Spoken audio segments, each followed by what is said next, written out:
نیت کا فطور۔ ایک بادشاہ اپنے مصاحبین کے ہمراہ شکار کے لیے نکلا۔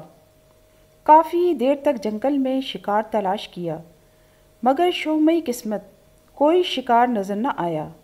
بادشاہ اس ساری ناکام تگ و دو پر بڑا جھنجھلایا ہوا تھا۔ اچانک اسے ایک ہرن نظر آیا۔ بادشاہ نے اپنا گھوڑا اس ہرن کے پیچھے ڈال دیا۔ ہرن جان بچانے کی غرض سے بگٹٹ بھاگا۔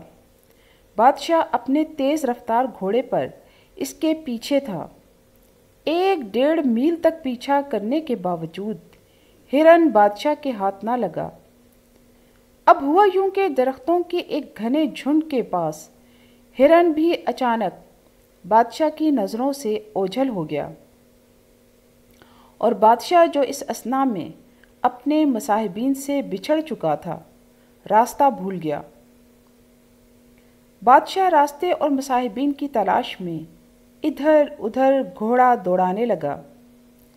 سمت کھو جانے کے بعد اسے بالکل اندازہ نہیں ہو رہا تھا کہ وہ کہاں ہے اور اسے کس سمت جانا چاہیے۔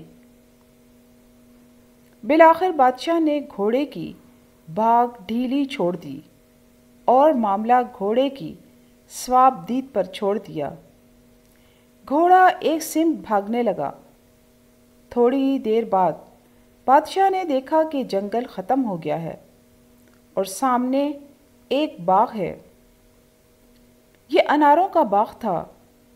باغ کے ایک سرے پر ایک جھونپڑی نما چھوٹا سا مکان تھا۔ بادشاہ کو اس ساری بھاگ دوڑ میں شدید پیاس لگ چکی تھی۔ پیاس سے پریشان بادشاہ باغ کے سرے پر واقع مکان کے دروازے پر پہنچا اور دستک دی۔ چند لمحوں میں ہی مکان کے اندر سے ایک بوڑھا نکلا اور اس نے اپنے گھر کے دروازے پر کھڑے ہوئے معزز گھڑ سوار کو سلام کیا۔ بادشاہ شکار کے لباس میں تھا۔ شاہی پوشاک، تاج اور محافظوں کی غیر موجودگی میں بوڑھے کو یہ گمان بھی نہ ہوا کہ یہ اس کے ملک کا بادشاہ ہے۔ بوڑھے نے شاندار گھڑ سوار کی شکل و صورت اور انداز سے گمان کیا کہ یہ کوئی معزز شخص ہے۔ اس نے ادب سے سلام کیا اور گھوڑے سے اترنے کی درخواست کی۔ بادشاہ گھوڑے سے اترا۔ بوڑھے نے گھر کے باہر بچھی ہوئی چارپائی پر جلدی سے ایک صاف ستھری چادر بچھائی اور مہمان سے اس پر بیٹھنے کی درخواست کی۔ بادشاہ چارپائی پر بیٹھ گیا۔ بوڑھے نے بادشاہ سے پوچھا کہ اس کے لیے کوئی خدمت ہو تو حکم کیا جائے۔ پیاس سے بے حال بادشاہ نے بوڑھے سے پانی مانگا۔ بوڑھے نے چارپائی کے اوپر جھکے ہوئے انار کے درخت سے ایک موٹا تازہ انار توڑا، گھر کے اندر سے ایک صاف گلاس لایا اور انار کو اس گلاس کے اوپر رکھ کر زور سے نچوڑا۔ صرف ایک انار سے اتنا رس نکلا کہ گلاس بھر گیا۔ بوڑھے نے انار کے رس سے بھرا ہوا یہ گلاس بادشاہ کو پیش کیا۔ بادشاہ یہ سب کچھ دیکھ کر بڑا حیران ہوا۔ انار کا رس پیتے ہوئے بادشاہ کے دل میں یہ خیال پیدا ہوا کہ یہ بوڑھا بظاہر زیادہ خوشحال نظر نہیں آتا، مگر اس کے باغ کی آمدنی یقیناً بہت زیادہ ہوگی۔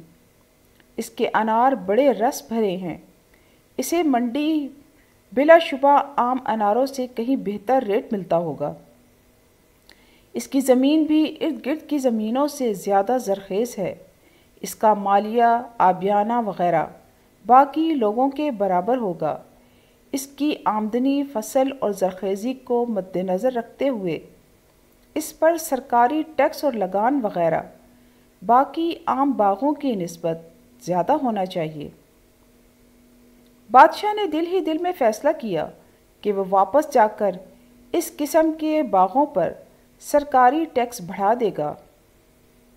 اسی اثنا میں بادشاہ نے انار کے رس کا پورا گلاس ختم کر لیا۔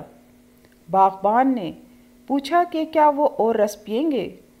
بادشاہ نے اشارے سے ہاں کی۔ بوڑھے باغبان نے ایک اور انار توڑا اور گلاس میں نچوڑا۔ گلاس کا 1/4 بھی نہ بھرا۔ پھر دوسرا انار توڑا اور نچوڑا، پھر تیسرا اور اسی طرح چوتھا۔ گلاس 4 اناروں کے نچوڑنے سے بمشکل بھرا۔ بادشاہ یہ سارا منظر دیکھ رہا تھا۔ اس نے بوڑھے باغبان سے پوچھا کہ کیا وجہ ہے کہ اب یہ گلاس 4 اناروں کے رس سے بھرا ہے، جبکہ پہلے یہی گلاس 1 انار کے رس سے بھر گیا تھا؟ باغبان کہنے لگا، حضور والا، میں کیا کہہ سکتا ہوں؟ یہ چاروں انار پہلے والے 1 انار سے زیادہ صحت مند اور رسدار تھے، سوائے اس کے کہ اور کوئی وجہ میری سمجھ میں نہیں آتی کہ ہمارے حکمران کے دل میں فطور آ گیا ہو۔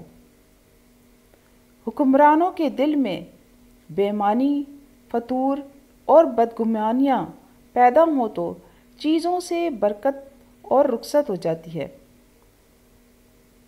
رس پیتے ہوئے بادشاہ کو اپنی سوچ پر نہایت شرمندگی ہوئی۔ سبق آموز واقعہ۔